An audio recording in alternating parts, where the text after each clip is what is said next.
సభాధ్యక్షులు, మండల కాంగ్రెస్ కమిటీ అధ్యక్షులు శ్రీ సుధాకర్ రెడ్డి గారికి,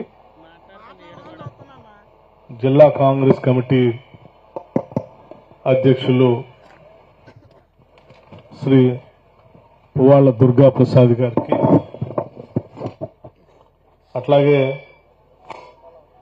మాజీ శాసన మండలి సభ్యులు పోట్ల నాగేశ్వరరావు గారికి, నా తోటి శాసనసభ్యులు వైరా శాసనసభ నియోజకవర్గం నుంచి ప్రాతినిధ్యం వహిస్తున్న సోదరులు రామ్దాస్ నాయక్ గారికి, అట్లాగే జిల్లా మహిళా కాంగ్రెస్ కమిటీ అధ్యక్షురాలు సౌజన్య గారికి, జిల్లా ఓబీసీ సెల్ అధ్యక్షులు వీరభద్రం గారికి, అట్లాగే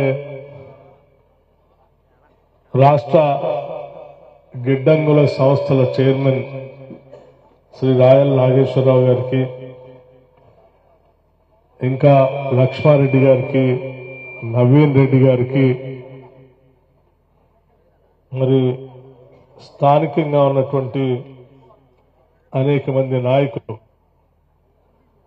శీలం ప్రతాప్ రెడ్డి గారు ప్రదేశ్ కాంగ్రెస్ కమిటీ సభ్యులు, అట్లాగే భద్రాచలం ట్రస్ట్ బోర్డు మాజీ చైర్మన్ ఐలూరు వెంకటేశ్వర రెడ్డి గారు, పసుపులేటి వెంకటనారాయణ గారు, గుర్రాల నాగేందర్ రెడ్డి గారు, శ్రీనివాస్ రెడ్డి గారు,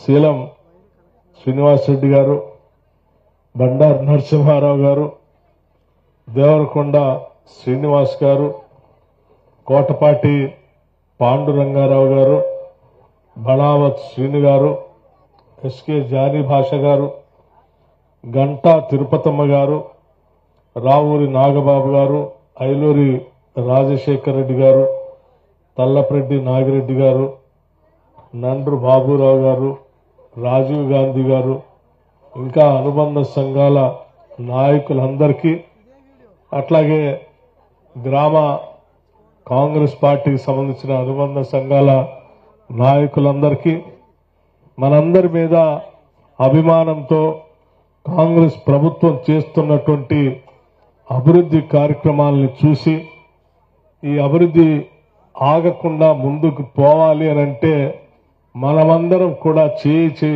కలుపుదామని చెప్పి ఈరోజు కాంగ్రెస్ పార్టీలో మనందరి సమక్షంలో చేరుతున్నటువంటి మిత్రులు చావా రామకృష్ణ గారికి, మల్పూర్ శ్రీనివాసరావు గారికి, నీలం రవి గారికి, పమ్మి సాంబశివరావు గారికి, అట్లాగే శేఖర్ రెడ్డి గారికి, రామకోటయ్య గారికి, భాస్కర్ రెడ్డి గారికి, వీరందరి నాయకత్వంలో చాలా గ్రామాల నుంచి కొన్ని వందల మంది ఈరోజు గ్రామ స్థాయి నాయకులు, మండల స్థాయి నాయకులు పెద్ద ఎత్తున కాంగ్రెస్ పార్టీలో చేరుతా ఉన్నారు.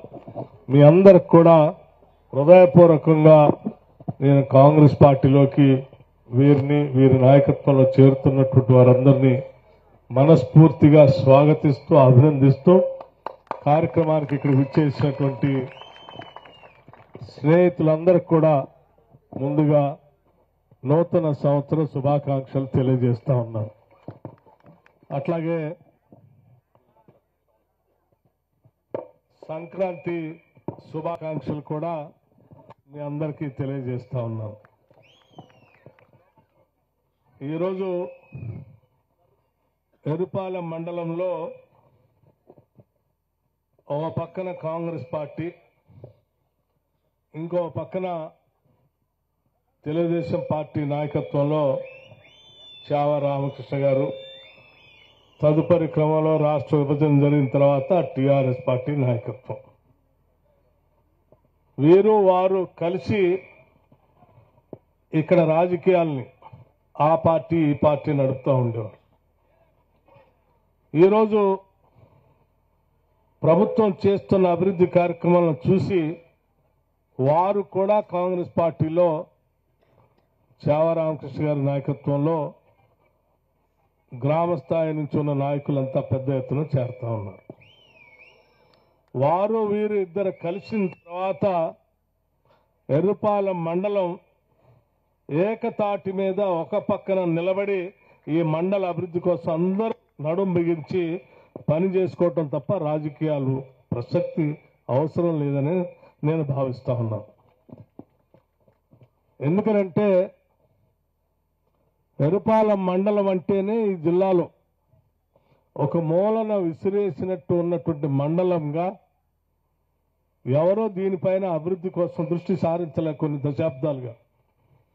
గతంలో శీలం సిద్ధారెడ్డి గారు మంత్రిగా ఉన్నప్పుడు మాత్రమే కొద్దిగా అవకాశాలు వచ్చి వారు ఇక్కడ కట్టలేరు ప్రాజెక్టు కానీ లేకపోతే హాస్పిటల్ కానీ జూనియర్ కాలేజ్ కానీ కొన్ని రోడ్లు కానీ వేయించగలిగారు.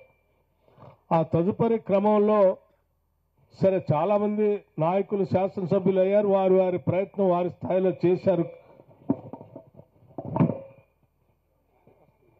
చేశారు కానీ అనుకున్నంతగా మిగతా మండలాలతో పోలిస్తే అంతగా అందుకోలేకపోయాం. అలాగని వాళ్ళు చేయలేదని నేను అనట్లేదు, వారి ప్రయత్నం వారి స్థాయిలో వాళ్ళు కూడా చేశారు.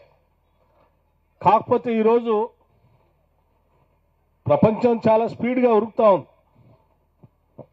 ఆ స్పీడ్గా ఉరుకుతున్నటువంటి క్రమంలో మనం కూడా పోటీపడి ఆ స్థాయిలో ముందుకు పోవాలంటే ఇక్కడ రావాల్సిన అభివృద్ధి కార్యక్రమాలు ఆ స్థాయిలో వస్తే తప్ప దాంతో మనం పోటీ పడలేం.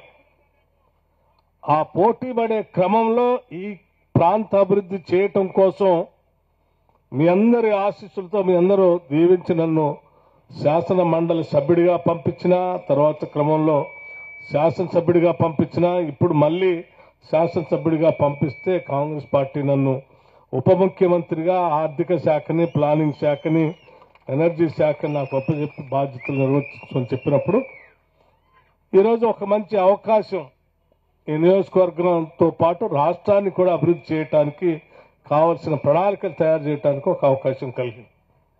ఆ అవకాశం అంతా కూడా ముందుగా మదర్ శాసనసభ నియోజకవర్గంలో ఉన్నటువంటి సోదరు సోదరీమణులు మీరంతా వేసినటువంటి ఓటు ద్వారా మాత్రమే ఇది నాకు సంక్రమించిందని నేను చాలా గర్వంగా సంతోషంగా చెప్పుకోగలను.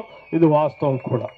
ముందుగా మీ అందరికీ నాకు ఓట్లేసి గెలిపించి శాసనసభ్యుడిగా పంపించిన మీ అందరికి కూడా ముందుగా నా హృదయపూర్వకమైనటువంటి కృతజ్ఞతలు ధన్యవాదాలు తెలియజేస్తా ఉన్నాను. సరే, మీరు గెలిపించి పంపించారు. నా బాధ్యత గతంలో కూడా ప్రతిపక్ష నాయకుడిగా శాసన సభలో సిఎల్పి లీడర్గా ఉన్నప్పుడు ఆలోచన చేశాం. మన రాష్ట్రం చాలా కష్టపడి తెచ్చుకున్నాం. ఈ రాష్ట్రం బాగా అభివృద్ధి చెందాలనే ప్రత్యేక రాష్ట్రం వస్తుందని ఆశపడి పోరాటం చేశాం. చేసిన పోరాట క్రమంలో అనుకున్నంత స్థాయిలో రాలేనప్పుడు ఆలోచన చేసి సిఎల్పి నాయకుడిగా రాష్ట్ర వ్యాప్తంగా ఆదిలాబాద్ నుంచి ఖమ్మం వరకు ఒక పాదయాత్ర కార్యక్రమాన్ని చేపట్టాను. అడుగడుగునా రాష్ట్రంలో ఉన్నటువంటి ప్రజానికాన్ని కలవటం జరిగింది. వారితో నేరుగా మాట్లాడటం జరిగింది. వారి ఆవేదనను, బాధని, వారి ఇబ్బందుల్ని నేను ప్రత్యక్షంగా గమనించడం కూడా జరిగింది. ప్రతి దగ్గర ఆవేదనతో మాట్లాడి వారు చెప్తున్నటువంటి విషయాలు వింటే ఒక పాలన చేసేటువంటి ప్రభుత్వం వీరందరి సమస్యలను పరిష్కరించడానికి కావలసిన విధంగా ఆలోచన చేయాలి కదా. అలా చేయటమే పాలకుల లక్ష్యం కదా. మరి ఆ క్రమం ఎందుకు ఈరోజు రాష్ట్రంలో లోపిస్తుందని చెప్పి అడుగులు వేసుకుంటూ ఆలోచన చేస్తూ నడుచుకుంటూ చాలా కొన్ని వందల కిలోమీటర్లు నడుచుకుంటూ వచ్చాం. ఆ రోజుల్లోనే ఎదురుపడినటువంటి అది యువతీ యువకుల సమస్యలు కానీ లేకపోతే ఇల్లు లేనటువంటి పేదవాళ్ల సమస్యలు కానీ పంట వేసుకున్నటువంటి రైతాంగ సోదరులకి రావాల్సినటువంటి మద్దతు ధర రాకపోవటం వల్ల లేకపోతే పంట నష్టం జరిగితే పంట నష్టపరిహారం అందకపోవటం వల్ల వాళ్ళు పడుతున్నటువంటి బాధ కానీ మహిళలు ఎదుర్కొంటున్నటువంటి సమస్యలు కానీ లేకపోతే ఇతరత్ర ఇంకా ఉన్నటువంటి అందరి సమస్యలు, వికలాంగుల సమస్యలు కానీ దళిత గిరిజనుల సమస్యలు కానీ పేదవాళ్ల సమస్యలు కానీ అన్ని విన్న తర్వాత ఆనాడే ఒక నిర్ణయం తీశాం. ప్రజలందరూ ఒకటే చెప్పారు, ఈ సమస్యలన్నీ తీరాలి అంటే ఇందిరమ్మ రాజ్యం వస్తే తప్ప మళ్ళీ ఈ సమస్యలు తీరవు. ఆ ఇందిరమ్మ రాజ్యం తీసుకొని రావటం కోసం మీరు గట్టిగా నడుం మిగించి నడవండి, మీ వెంట మీ అందరం ఉంటామని చెప్పి నన్ను ప్రోత్సహించిన, ఆదిలాబాద్ నుంచి ఖమ్మం వరకు నాతో నడిచిన, ప్రతి గ్రామంలో అడిగేసిన ప్రతి ఒక్కరికి కూడా ఈ వేదిక నుంచి వారందరికీ నా హృదయపూర్వకమైనటువంటి ధన్యవాదాలు కూడా తెలియజేస్తా ఉన్నాను. వారందరి సహకారంతో నేను నడవగలిగాను. ఆ నడకలోంచే అనేక ఆలోచనలు ఈరోజు అదృష్టం కొద్దీ నాకు ప్రణాళిక శాఖ, ఆర్థిక శాఖ కాంగ్రెస్ ప్రభుత్వం బాధ్యత అప్పచెప్తే ఆ విన్న ప్రతి సమస్యని బడ్జెట్ ప్రవేశపెట్టేటప్పుడు వేసినటువంటి ప్రతి రూపాయి లెక్క కూడా ఆ రోజు నేను కలిసినటువంటి ప్రజల యొక్క సమస్యల్ని తీర్చడానికి ఈ రూపాయి ఉపయోగపడుతుందా లేదని ఆలోచన చేసి ఆ రూపాయి కేటాయింపులు ఈ బడ్జెట్లో కేటాయించుకుంటూ వచ్చారు. ఆ కేటాయించినటువంటి కార్యక్రమంలో భాగంగానే యావత్ రాష్ట్ర మంత్రి మండలి, రాష్ట్ర ముఖ్యమంత్రి రేవంత్ రెడ్డి గారితో పాటు మంత్రి మండలిలో ఉన్న ప్రతి మంత్రి కూడా నిజమే వీటన్నింటినీ మనం చేయాలని చెప్పి గట్టిగా మద్దతిచ్చి వాటన్నింటినీ వారి ఆలోచనలు కూడా అందులో పొందిపరచడం వల్ల ఈరోజు ప్రజాప్రభుత్వం, ప్రజాపాలనలో ప్రజల యొక్క బడ్జెట్ని మనం ప్రవేశపెట్టగలిగాం. అలా ప్రవేశపెట్టాం కాబట్టే బహుశా నాకు తెలిసి ఈ భారతదేశ చరిత్రలో ఒక చిన్న రాష్ట్రంగా ఉన్నటువంటి తెలంగాణ రాష్ట్రం ఇన్ని వేల కోట్ల రూపాయలు మొదటి సంవత్సరంలోనే రాష్ట్ర ప్రజల కోసం వెచ్చించినటువంటి చరిత్ర ఎక్కడా లేదు. ధనిక రాష్ట్రంగా ఉన్నటువంటి తెలంగాణ రాష్ట్రం 2014లో అధికారంలోకి వస్తే ₹1,00,000 రుణమాఫీ చేయలేక 5 సంవత్సరాలు 4 దఫాలుగా ఇన్స్టాల్మెంట్స్ చేస్తే చేసినటువంటి రుణమాఫీ అది వడ్డీకే సరిపోయింది, కానీ అసలు మాత్రం అలాగే మిగిలిపోయింది. అంటే ధనిక రాష్ట్రంగా ఉన్నటువంటి ఆ రోజుల్లోనే ₹1,00,000 కూడా రుణమాఫీ చేయలేక ఆనాటి ప్రభుత్వం 10 సంవత్సరాలు అలాగే ఉండిపోయింది. కానీ ఈరోజు మనం అధికారంలోకి వచ్చిన తర్వాత ఆలోచన చేశాం, 2 లక్షల వరకు రుణమాఫీ చేస్తామని చెప్పాం. 2 లక్షల వరకు ఉన్నటువంటి ప్రతి వ్యవసాయ కుటుంబానికి సంబంధించిన, రైతు సంబంధించిన 2 లక్షల లోపు రుణాన్ని 22,000 కోట్ల రూపాయలు ఒకటేసారి 3 నెలల్లో మొదటి సంవత్సరంలోనే రుణమాఫీ చేయటం అనేది మీ అందరి సహకారంతోనేది అది సాధ్యమైంది. 22,000 కోట్ల రూపాయలు రైతుల అకౌంట్లోకి నేరుగా బ్యాంకుల ద్వారా వాళ్ళ అకౌంట్లోకి పంపించాం. ఇది క్యాష్ రూపేణ. అలాగే అధికారంలోకి వచ్చిన మొదటి సంవత్సరంలోనే పార్లమెంట్ ఎన్నికల కంటే ముందు 7,624 కోట్ల రూపాయలు రైతు బంధు పేరు మీద రైతుల అకౌంట్లోకి వేశాం. అలాగే ప్రతి సంవత్సరం రైతాంగ సోదరులకి ఉచిత విద్యుత్ ఇస్తామని చెప్తున్నటువంటి కార్యక్రమానికి 28 లక్షల పంపు సెట్లకి సంవత్సరానికి దాదాపు 11,000 కోట్ల రూపాయలు రైతుల పక్షాన విద్యుత్ శాఖకి డబ్బులు కడతా ఉన్నాం. 200 యూనిట్ లోపల పేదవాళ్ళందరికీ ఉచిత కరెంట్ ఇస్తామని చెప్పినటువంటి కార్యక్రమానికి ప్రతి నెల మీ తరఫున ఆర్థిక శాఖ నుంచి విద్యుత్ శాఖకి మీ బిల్లులు ఈ రాష్ట్ర ప్రభుత్వం కడతా ఉంది. రాష్ట్రంలో ఉన్నటువంటి మహిళలందరినీ మహాలక్ష్మిలాగా గౌరవించాలనేటువంటి ఆలోచనతోనే ఉచిత బస్సు రవాణా సౌకర్యాన్ని ఈ రాష్ట్రంలో ఏ మూల నుంచి ఏ మూలకి ప్రయాణం చేసినా ఉచితంగా ప్రయాణం జరిగేటట్టుగా ఏర్పాటు చేసి ఆర్టీసీ బస్సు కూడా ప్రతి నెల డబ్బులు కడతా ఉన్నాం. ఈ రాష్ట్రంలో ఉన్నటువంటి మహిళలందరికీ ఆనాడు డాక్టర్ వైఎస్ రాజశేఖర రెడ్డి గారు కాంగ్రెస్ ప్రభుత్వంలో పావలా వడ్డీ అనేటువంటి మొదటి కార్యక్రమాన్ని వడ్డీ లేని రుణాలుగా మార్చినటువంటి ఐకేపీ సంస్థకు సంబంధించిన సమాచారం కూడా మీ అందరికీ తెలిసిందే. 10 ఏళ్లు అది పూర్తిగా మర్చిపోతే తిరిగి ఆలోచన చేసాం. రాష్ట్రంలో ఉన్న మహిళలందరికీ ఆర్థికంగా నిలదొక్కునేటట్టు చేయాల్సిన బాధ్యత మనందరిపైన ఉందని ఆలోచన చేసి ఈ రాష్ట్ర వ్యాప్తంగా మహిళల సమస్యలు ఉన్న తర్వాత సంవత్సరానికి 20,000 కోట్ల రూపాయలు వడ్డీ లేని రుణాల్ని మహిళా అకౌంట్లో వేసి 5 సంవత్సరాల్లో 1,00,000 కోట్ల రూపాయలు వాళ్ళకి అందించగలిగితే వాళ్ళ జీవితాలు ఆర్థికంగా నిలబడతాయన్నటువంటి ఆలోచనతో ఈ రాష్ట్ర ప్రభుత్వం 20,000 కోట్ల రూపాయల సంవత్సరానికి వడ్డీ లేని రుణాలు ఇచ్చే కార్యక్రమాన్ని మొదలు పెడుతూ వడ్డీ మొత్తాన్ని రాష్ట్ర ప్రభుత్వం కడతా ఉంది.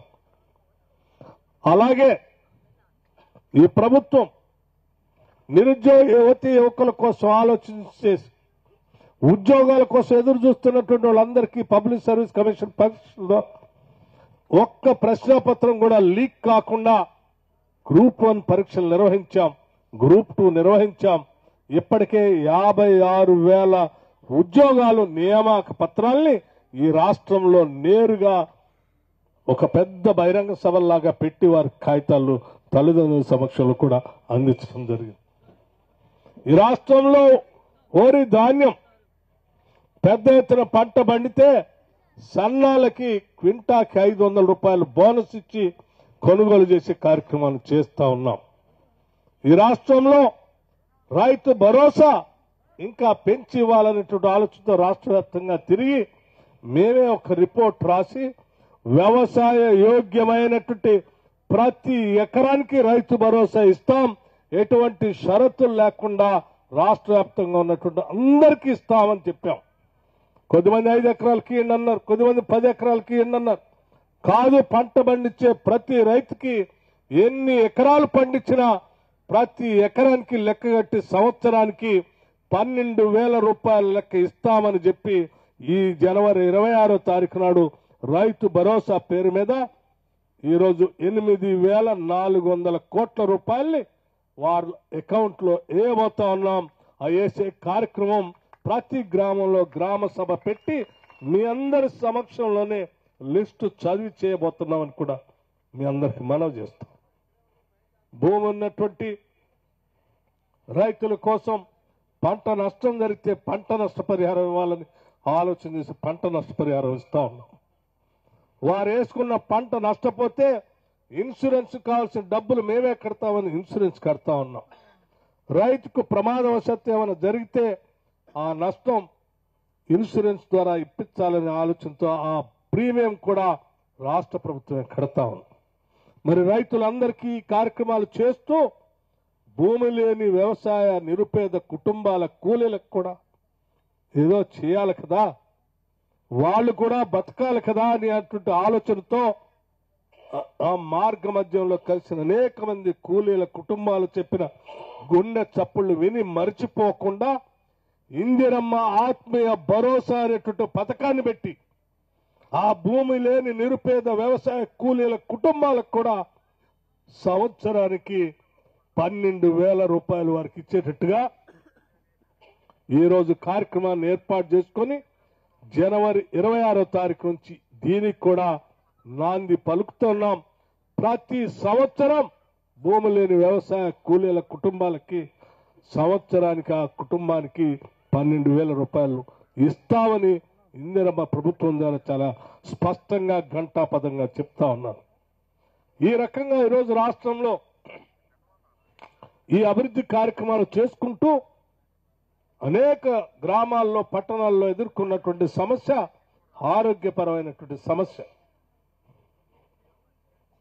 జబ్బు వస్తే కార్పొరేట్ హాస్పిటల్ పోతే బిల్లులు ఇబ్బడిముబ్బడిగా వేస్తా ఉంటే ఉన్న పొలాన్నో భూమినో లేకపోతే ఇంట్లో తాళిబొట్టునో అమ్ముకొని కట్టుకునే పరిస్థితి ఉంటే దీన్ని అధిగమించాలనే ఆలోచనతో 5 లక్షలు ఉన్నదాన్ని రాజీవ్ ఆరోగ్యశ్రీ పథకం పెట్టి 10 లక్షల వరకు పెంచి ఇంకా రోగాలను కూడా ఎక్కువగా 200 పైబడి వాటిలో ఇంక్లూడ్ చేసి ఈరోజు 10 లక్షల రూపాయలు రాజీవ్ ఆరోగ్యశ్రీ కింద పేదవాళ్ళకి మధ్యతరగతి కుటుంబాలకు ఇస్తా ఉన్నాం. ఇది ఈ ప్రభుత్వం ప్రజల కోసం చేసినటువంటి ఆలోచన. 10 ఏళ్లు ఏ గ్రామంలో తిరిగిన ప్రతి చోట చెప్పిన మాట ఒకటే, ఇక్కడ రామకోటయ్య గారు చెప్పినట్టు ఇల్లు లేదయ్యా, ఇల్లు కావాలయ్యా, ఇందిరమ్మ ఇల్లు ఇస్తా ఉంటే ఇందిరమ్మ ఇల్లు సార్ కర్మ, డబల్ బెడ్రూమ్ ఇల్లు ఇస్తాం, బర్రె వస్తాం, గొడ్రు ఇస్తాం, లేకపోతే దాన్ని అడగట్టేయాలి దీన్ని అడగట్టేయాలని చెప్తే పాప ఆశపడ్డటువంటి ప్రజానికానికి ఇల్లు లేక ఇబ్బందులు పడతా ఉంటే మనం ఆలోచన చేసాం. తప్పనిసరిగా ఇల్లు లేని ప్రతి పేద కుటుంబానికి 5 లక్షల రూపాయలతో ఇందిరమ్మ ఇల్లు ఇవ్వాలని చెప్పి నిక్కచ్చిగా ఇందిరమ్మ ప్రభుత్వం ఆలోచన చేసి నిర్ణయం చేసింది. అది కూడా ఇప్పుడు సర్వే జరుగుతా ఉంది. నిజమే రామకోటయ్య గారు చెప్పినట్టు నాకు కూడా బాగా గుర్తు. ఈవెన్ తక్కెళ్ళపాడు గ్రామం నుంచి, సకిరవోడు గ్రామం నుంచి ఏ గ్రామం తీసుకున్నా ఈ రాష్ట్రంలో పేదవాళ్ళకి ఇళ్ల స్థలాలు సేకరించి పట్టాలు ఇచ్చినటువంటి ప్రభుత్వం ఆనాడు 1978లో వచ్చినటువంటి ఇందిరా కాంగ్రెస్ ప్రభుత్వం తీసుకొచ్చి ఇచ్చిందే తప్ప ఆ తర్వాత ఎవరు పట్టాలు ఇచ్చినటువంటి పాపాన్ని పోలే. ఆ ఇచ్చినటువంటి ఆ 4 సెంట్లలోనే ఈరోజు కూడా కుటుంబాలు పెరిగితే కూడా ఇళ్ల స్థలాలు లేక ఇబ్బంది పడుతూ ఉన్నాం. తప్పనిసరిగా మేము ఒక ఆలోచన చేస్తూ ఉన్నాం. మీ గ్రామంలో కూడా ఇళ్ల స్థలాలు కావాలని ఇక్కడ ఉన్నటువంటి మా వెంకటనారాయణ గారు కానీ, లేకపోతే రామకోటయ్య గారు కానీ, లేకపోతే ఉన్న నాయకత్వం చెప్తే నేను వారికి ఒకటే మాట చెప్తున్నాను. మీరు స్థలం చూపించండి, తప్పనిసరిగా ఆ స్థలాన్ని ఎక్వైర్ చేయడానికి కావాల్సిన నిధులు నేను ఇస్తాను, భూమి సేకరిద్దాం, ప్లాట్లు చేద్దాం అని చెప్పి మీ అందరికీ మాట ఇస్తా ఉన్నాం. ఈ ప్రభుత్వం ప్రజల ప్రభుత్వం. ప్రతి పైసా ప్రజల కోసం హెచ్చిస్తాం. సంపద సృష్టించాలనేది మా అందరి ఆలోచన. కానీ సృష్టించిన సంపద ఏ పాలకుల కోసం ఎవరి కోసం కాదు ఉపయోగపడాల్సింది. అది ప్రజలకే చెందాలి, ప్రజలకే ఉపయోగపడాలనేది చాలా స్పష్టంగా నమ్మి ఆచరిస్తున్నటువంటి ప్రభుత్వం ఇది. ఇక్కడేదో భేషజాలు పోవటమో, అధికారాన్ని హోదాగా భావించి అనుభవించాలనేటువంటి ఆలోచన ఇందిరమ్మ ప్రభుత్వంలో ఉన్నటువంటి మన ముఖ్యమంత్రి కానీ, మంత్రులు కానీ, మాకు కానీ ఎవరికీ లేదు. అందరం ఇది ఒక బాధ్యతగా, ఒక సేవగా తీసుకొని ఈరోజు 18 గంటలు పనిచేయటం కోసమే పనిచేస్తూ ముందుకు పోతా ఉన్నాం. ఈరోజు రాష్ట్ర ప్రభుత్వంలో ఉన్నటువంటి ఉద్యోగస్తులకు కూడా ఈ ప్రభుత్వం వచ్చే వరకల్లా 15వ తారీఖు దాకా జీతాలు ఇచ్చేటువంటి పరిస్థితి లేదు. ఆలోచన చేశాం. ప్రభుత్వం ప్రజల కోసం పనిచేస్తున్న ఉద్యోగస్తులకి మొదటి తారీఖు కల్లా జీతాలు ఇవ్వకపోతే వాళ్ళు పనిచేసేది ఎట్లా అని చెప్పి మార్చి మొదటి నెల నుంచే ఈ రాష్ట్రంలో పనిచేస్తున్న ప్రతి ఉద్యోగికి మొదటి తారీఖు నాడే జీతాలు వచ్చేటట్టుగా ఏర్పాటు చేసి ముందుకు పోతా ఉన్నాం. రాష్ట్రాన్ని అభివృద్ధి చేసుకునే కార్యక్రమంలో భాగంగా హైదరాబాద్లో ఫ్యూచర్ సిటీని తీసుకొని వస్తున్నాం, స్కిల్ యూనివర్సిటీని పెడతా ఉన్నాం, స్పోర్ట్స్ యూనివర్సిటీని పెడతా ఉన్నాం, ఉద్యోగస్తులందరికీ కావాల్సిన ట్రైనింగ్ ఇస్తున్నాం. నిరుద్యోగ యువకులకి స్కిల్స్ నేర్పడానికి 65 ఐటీఐ స్కూల్స్ లో అడ్వాన్స్డ్ టెక్నాలజీ సెంటర్స్ అని డెవలప్ చేసి వాళ్ళందరూ ఆ ఇన్స్టిట్యూట్స్ లో ట్రైనింగ్ పొందినటువంటి ప్రతి ఒక్కరికి వాళ్ళ ట్రైనింగ్ అడ్మిషన్ వచ్చి ట్రైనింగ్ పూర్తయితే వెంటనే ఉద్యోగం వచ్చేటట్టుగా దాన్ని కలెక్ట్ చేసి ఆ కళాశాలను ఏర్పాటు చేస్తున్నాం. నిరుద్యోగ యువకులు అనేటువంటి వాళ్ళకి ఇటు ప్రభుత్వంలో కానీ, లేకపోతే ప్రైవేట్ రంగంలో కానీ, లేకపోతే స్వయం ఉపాధికరంగానైనా ఏదో ఒక ఉపాధి దొరికేటట్టుగా ప్రణాళికలు తయారు చేసి ముందుకు పోతా ఉన్నాం. ఇవన్నీ చేయటానికి మీరందరూ నమ్మి ఆశీర్వదించి ముందుకు పంపిస్తే ఇంకా కొండంత ధైర్యంతో ఈ రాష్ట్ర అభివృద్ధి కోసం కావాల్సిన ప్రణాళికలన్నీ తయారు చేసి ప్రజల గుండె చప్పుళ్ళని ఆలోచనగా మార్చుకొని అంకెలుగా మార్చి ఆ అంకెల నుంచి బడ్జెట్లో పెట్టి ఆ బడ్జెట్ ద్వారా అందరి సమస్యల పరిష్కారం చేయటం కోసం పనిచేస్తారని నేను మీ అందరికీ మాటిస్తా ఉన్నాను. ఇంకో మాట కూడా నేను చాలా స్పష్టంగా చెప్పదలుచుకున్నాను. ఈ మధ్య శాసనసభ నియోజకవర్గం నన్ను 4 సార్లు గెలిపించింది. అంతకుముందు శాసన మండలి సభ్యుడిగా గెలిపించింది. అంటే ఇప్పటికి 5 సార్లు గెలిపించారు.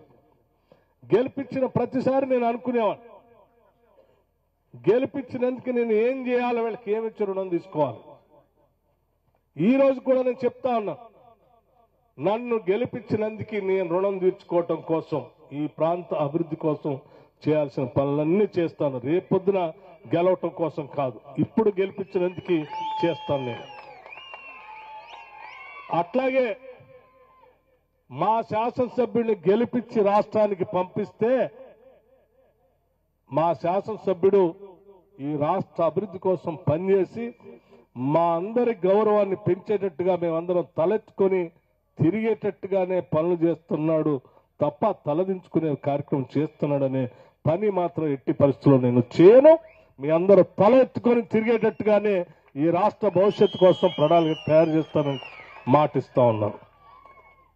మిత్రులందరికీ నేను చెప్పేది ఒక్కటే, ఈ నియోజకవర్గంలో ఉన్నటువంటి వాళ్ళందరికీ, ఈవెన్ రాష్ట్ర వ్యాప్తంగా ఉన్నటువంటి ప్రజలందరికీ కూడా, ఈరోజు ప్రజాప్రభుత్వం ఏర్పడినటువంటి ప్రభుత్వంలో ఉన్నటువంటి ఆదాయాన్ని, కావలసిన ఖర్చుని బేరీ చేసుకుంటూ ప్రజల అవసరం కోసం మనం పనిచేసుకుంటూ ముందుకు పోదాం తప్ప ప్రతి అంశాన్ని రాజకీయం చేసి ఆ రాజకీయం ద్వారా ప్రజల్ని ఇబ్బంది పెడుతూ ఈ రాష్ట్ర అభివృద్ధి జరగకుండా అడ్డుపడాలనేటువంటి ఆలోచన చేస్తే అది నా దృష్టిలో రాజకీయ విజ్ఞత అనిపించుకోదు. అది కేవలం మన స్వార్థం కోసం, రాజకీయాల కోసం బతుకుతున్నట్టుగా అనిపిస్తుంది.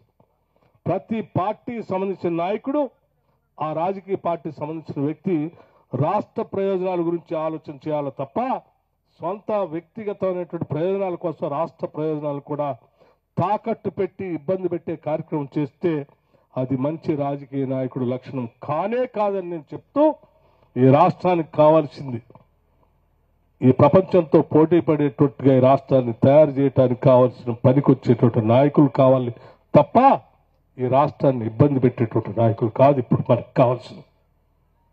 ఈ రాష్ట్రంలో ఉన్నటువంటి అనేక సమస్యలు ఉన్నాయి. ఆ సమస్యల పరిష్కారం చేయడం కోసం అందరం కలిసి ఈ రాష్ట్ర అభివృద్ధి కోసం ముందుకు పోవాలి తప్ప ప్రతిసారి ఏ కార్యక్రమం చేసినా కళ్ళల్లో కర్ర అడ్డం పెట్టో కాలడ్డం పెట్టో అది జరగకుండా ఉంటే బాగుండు అనేటువంటి ఆలోచన చేస్తే రాష్ట్రాన్ని నష్టం చేసినటువంటి వాళ్ళు అవుతాం.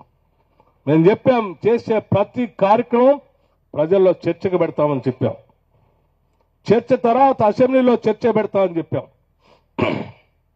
అంతిమంగా ప్రజల యొక్క అందరి ఆలోచనకు అనుగుణంగా నిర్ణయం చేస్తాం తప్ప 4 గోడల మధ్యలో కూర్చొని మా సొంత నిర్ణయాలు ప్రజల మీద రుద్దము అని చాలా స్పష్టంగా మొదటి రోజు నుంచే మేము శాసనసభలో చెప్పుకుంటూ వచ్చాం.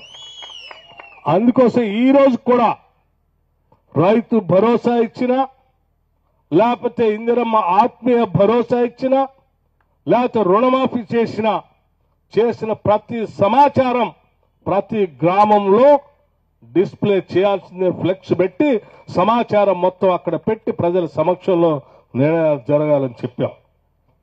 చేసినటువంటి డబ్బు, ఖర్చు పెట్టినటువంటి డబ్బు ప్రజలకు తెలియాలి. ఎందుకంటే ఈరోజు మనం ఖర్చు పెట్టే ప్రతి పైసా రాష్ట్ర ప్రజలదే. అది వారు పన్నుల ద్వారా కట్టేటువంటి ఖజానా నుంచి వచ్చినటువంటి డబ్బే. ఆ డబ్బు పైన సమగ్రమైనటువంటి సమాచారం తెలుసుకోవాల్సినటువంటి బాధ్యత, హక్కు కూడా ఆ పన్నులు కట్టే ప్రతి పౌరుడు అని ఈ రాష్ట్ర ప్రభుత్వం నమ్ముతుంది. కాబట్టి మేము చేసేటువంటి ప్రతి పైసా ఖర్చు కూడా ప్రజలకు తెలియాలనే గ్రామాల్లో ఈ డిస్ప్లే కూడా పెట్టమని చెప్పాం, పెట్టిస్తాం కూడా. ఈ సమాచారం ద్వారానే ప్రజలందరికీ చర్చ జరిగిన తర్వాత జరుగుతున్నటువంటి పనులు కరెక్టా కాదు చర్చ జరిగిన తర్వాత వారు నిర్ణయం చేస్తారు. ప్రజాస్వామ్యంలో అంతిమ తీర్పు ప్రజల్నే. ప్రజల్ని ఎవరు మెచ్చుతారో, ఎవరు హృదయాలు గెలుచుకుంటారో, ఎవరు వారి కోసం పనిచేస్తారో వాళ్లే గెలిపించి దీవించి పంపిస్తారు. వాళ్లే పాలకులుగా పనికొస్తారు. పనికిరాని మరుక్షణం ఆలోచన చేస్తారు. 5 సంవత్సరాల తర్వాత బుద్ధి చెప్పి బయటకు కూడా పంపిస్తారు, ప్రజలకు అనుగుణంగా మనం పని చేయకపోతే.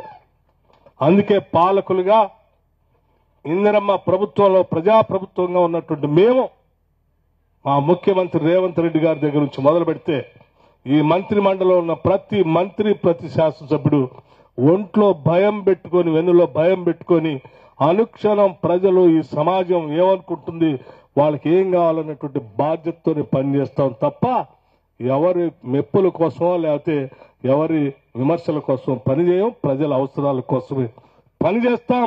మేము ప్రజలకి జవాబుదారితనంగా ఉంటాం, ఈ సమాజానికి బాధ్యతగా ఉంటాం. అదే మా అందరి ముందున్నటువంటి ఏకైక లక్ష్యం.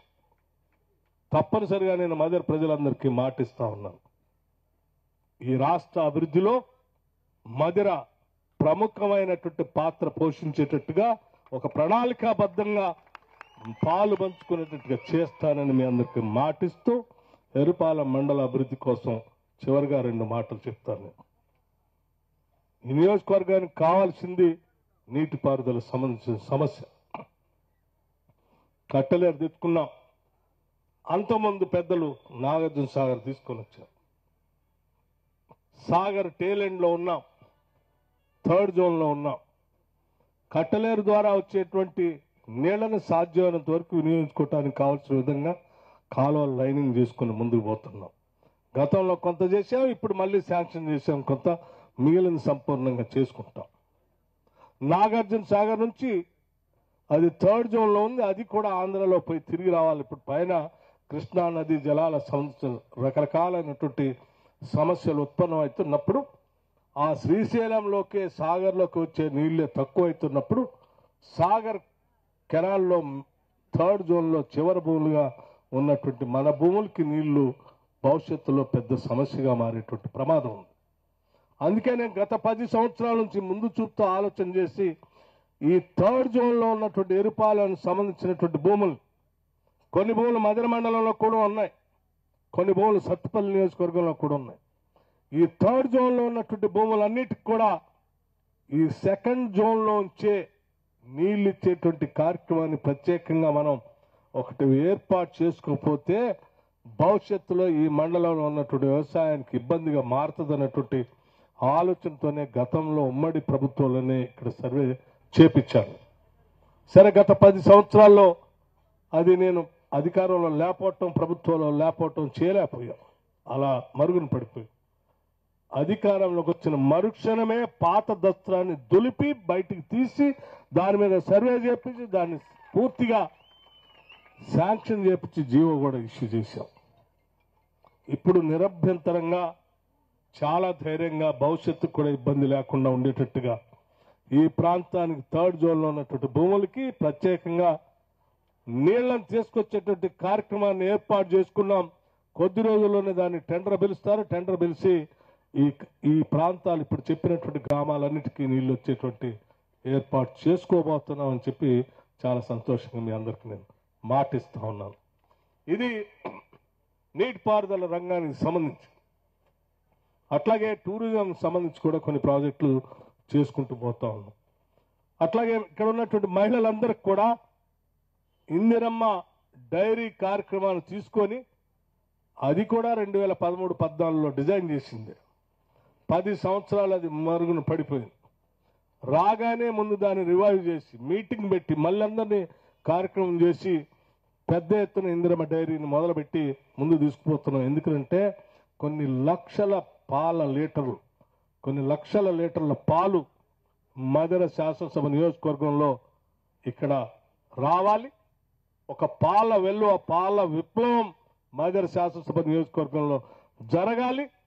తద్వారా దేశంలో ఉన్నటువంటి అనేక రాష్ట్రాలు మదర శాసనసభ నియోజకవర్గంలో ఉన్నటువంటి ఇందిరమ్మ డైరీని చూసి ఆ రాష్ట్రాల్లో కూడా ఇట్లా చేసుకోవచ్చు అనే స్థాయిలో మనం ఒక ఆదర్శప్రాయంగా ఈ ప్రాంతాన్ని, ఈ ఇందిరమ్మ డైరీని అభివృద్ధి చేసుకోవటం కోసం మనం మళ్ళీ ప్రణాళిక తయారు చేసి ముందుకు పోతా ఉన్నాం. దీంట్లో ఇప్పటికే కొంత నిధులు కూడా శాంక్షన్ చేశాను నేను. కొద్ది రోజుల్లోనే ఆ నిధులు సంబంధించి సెలక్షన్ ప్రాసెస్ కూడా స్టార్ట్ అవుతుంది. అదైన తర్వాత ఇండస్ట్రీ పెట్టుకోవడానికి భవనకల్ మండలంలో ఆల్రెడీ ఇప్పటికే 9 ఎకరాల భూమిని కూడా కేటాయించుకున్నాం. ప్రతి మండలంలో కార్యక్రమం జోరుగా జరుగుతూ ఉంది. నేను మహిళలందరికీ ఒకటే విజ్ఞప్తి చేస్తూ ఉన్నాను.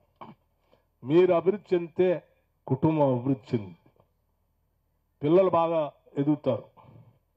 పిల్లలు బాగా ఎదిగితే ప్రపంచంలో ఏ మూలకు పోయినైనా వాళ్ళు ఉద్యోగాలు సంపాదించుకోగలరు. వాళ్ళు ఆ ఉద్యోగాలు సంపాదించగలిగితే మీరు మీ కుటుంబానికి, గ్రామానికి, రాష్ట్రానికి కూడా మేలు జరుగుతుంది. అలా జరగాలంటే ముందు ఆర్థికంగా మీరు నిలదొక్కుకోవాలి. అలా నిలదొక్కుకోవటం కోసం ముందు మహిళల్ని ఆర్థికంగా నిలదొక్కుకోవటం కోసం మన ప్రాంతంలో అవకాశం ఉన్న ఇందిరమ్మ డైరీని ఏర్పాటు చేస్తున్నాం. అది కాకుండా ఇతరత్రా మీరు ఇంకా వ్యాపారం చేసుకోవడానికి కూడా వడ్డీ లేని రుణాలను ఇప్పించడం కోసం ఈ ప్రాంతంలో స్పెషల్ డ్రైవ్ పెట్టి తీసుకొని పోతున్నాం. ప్రతి డ్వాక్రా మహిళా సంఘ సభ్యురాలు దీన్ని అందిపుచ్చుకోవాల్సిందిగా నేను మీ అందరికీ విజ్ఞప్తి చేస్తా ఉన్నాను. అనేక రకాలుగా ప్రణాళికలు తయారు చేసుకుని అన్ని రంగాల్లో విద్య, వ్యవసాయం, వ్యాపారం, మహిళ, యువత, వృద్ధులు, విద్యార్థులు, ఇంటిగ్రేటెడ్ రెసిడెన్షియల్ స్కూల్స్లో చదువుకుంటున్నటువంటి వాళ్ళందరికీ 40% డైట్ ఛార్జెస్ పెంచాం. 10 ఏళ్ళు పెంచలేవు. తల్లిదండ్రులు మీరు పోయి చూసిరండి. కాస్మెటిక్ ఛార్జెస్ పెంచాం. వీటన్నీ కూడా ఈనాటి ఇందిరమ్మ ప్రభుత్వం కేవలం సంవత్సర కాలంలో చేయగలిగింది. ఇంత పెద్ద ఎత్తున చేస్తున్న కార్యక్రమాలన్నీ కూడా ప్రజలకే చెందుతాయి. ప్రజలు కూడా వీటన్నిటిని విరివిగా మీ కుటుంబాల్లో కూడా చర్చించుకొని వీటి వల్ల ఎంత ఉపయోగం జరుగుతుందో ఆలోచన చేసి భవిష్యత్తులో ఇంకా మరెన్నో అభివృద్ధి కార్యక్రమాలు చేసుకోవటం కోసం మనందరం నడుము బిగించి ముందుకు పోదామని మీ అందరికీ నేను సవినయంగా మనవి చేస్తూ రాగద్వేషాలకు అతీతంగా మదన నియోజకవర్గాన్ని అభివృద్ధి చేసుకుందాం.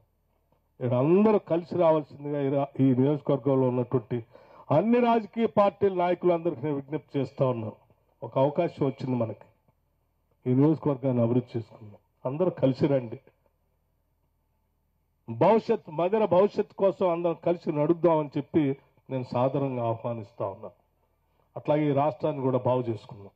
దాంట్లో భాగంగానే, ఆ పిలుపులో భాగంగానే ఇవాళ చావ రామకృష్ణ గారు వారి నాయకత్వంలో చాలా మంది ఎరుపాలెం మండలంలో చేరటానికి ముందుకొచ్చారు. ఇప్పటికి 2-3 సార్లు నేను సమయం ఇచ్చాను, వేరే కార్యక్రమాల వల్ల రాలేకపోయాను. అన్నగా భావించవద్దని చెప్తూ మీరు వస్తున్నటువంటి ఈ సందర్భంగా మీ అందరికీ నేను మనస్ఫూర్తిగా సాదరంగా కాంగ్రెస్ పార్టీలోకి ఆహ్వానిస్తూ అభివృద్ధిలో మీరందరూ కూడా పాల్పంచుకోవాలని, అందరం కలిసి పనిచేద్దామని చెప్పి సవినయంగా మనవి చేస్తూ మీ అందరికీ మరొకసారి నా హృదయపూర్వకమైనటువంటి ధన్యవాదాలు, కృతజ్ఞతలు రాష్ట్ర ప్రభుత్వం తరఫున మీకు తెలియజేస్తూ ముగిస్తా ఉన్నాను. నమస్కారం. Thank you.